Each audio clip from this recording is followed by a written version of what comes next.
Chapter 12 of Exodus is one of the chapters of the what we call the Holy Scriptures that infuriates me to a point where I would like to bite into the neck of the nearest priest and shake him until he was bleeding. And well, I mean, it's just it infuriates me. But I know, of course, that screaming and yelling isn't going to help, so I'm not going to scream and yell. But I'm going to try to make it clear to you that religion is a very, very, very dangerous thing. And this, of course, is all about the Passover feast. And we like to celebrate that still. I mean, we being the Jews, and I'm not one of them. But of course, in a way, we're all related to the Jews, and we're all related to somebody that's in the Western world that has some kind of connection with this Moses fellow. And we like to think of him as someone, the great prophet, the great whatever we have for him.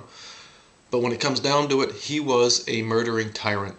And if you don't believe it, take your Bible and read Exodus. Read it 3 or 4 times until you understand how brutally vicious religion is.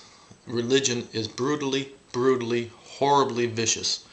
And we'll start in with the whole concept of the Passover feast. Verse 2, it shall be the first of the month of the year for you. And okay, to make sure everybody remembers this, to celebrate it forever and ever, the blood bath is made a sacred holiday. The blood bath is made into a sacred holiday. And this is what the Jewish religion is founded on, is on a blood bath. Okay, the ritual is, and you take a 1-year-old male goat or lamb and slaughter it in your house, and you're not to leave the house till next morning, unless of course you're a soldier and you're going out to kill people.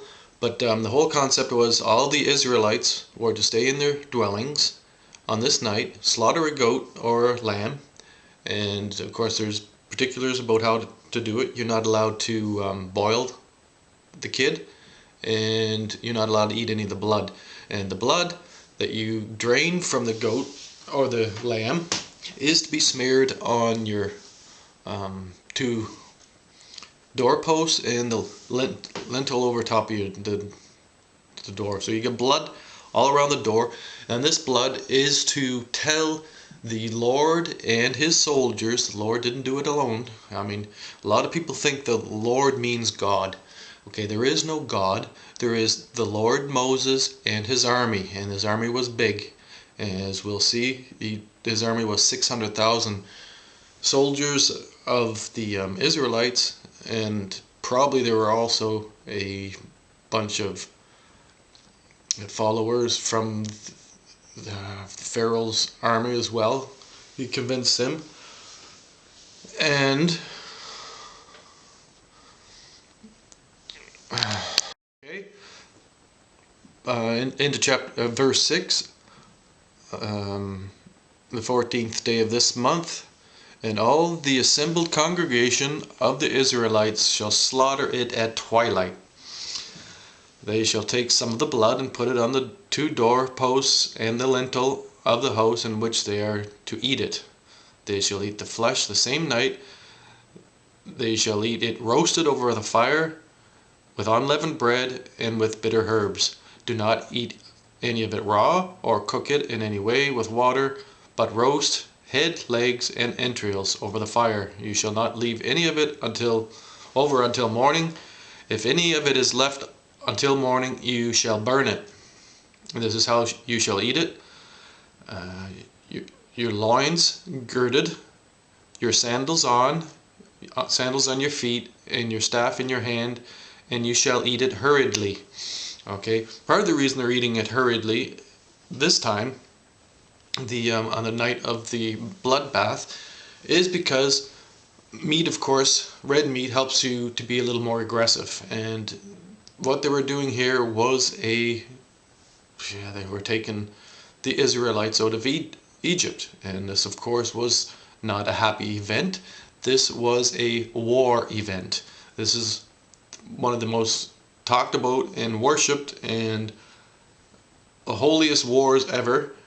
And to this day, the Jews still celebrate the Passover feast.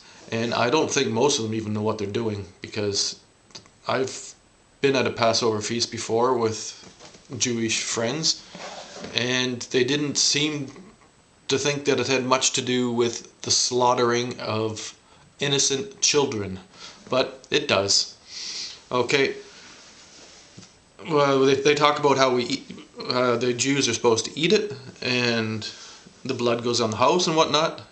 And you shall, verse 14, you shall celebrate it as a festival to the Lord throughout the ages. And that is another thing about tyrants. They always like to make laws that were forever.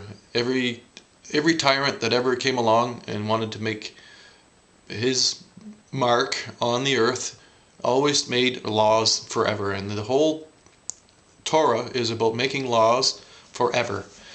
And most of them are completely and utterly random and based on eating goats and lambs and whatever. And the whole thing is making me furious, and I'm going to try to relax.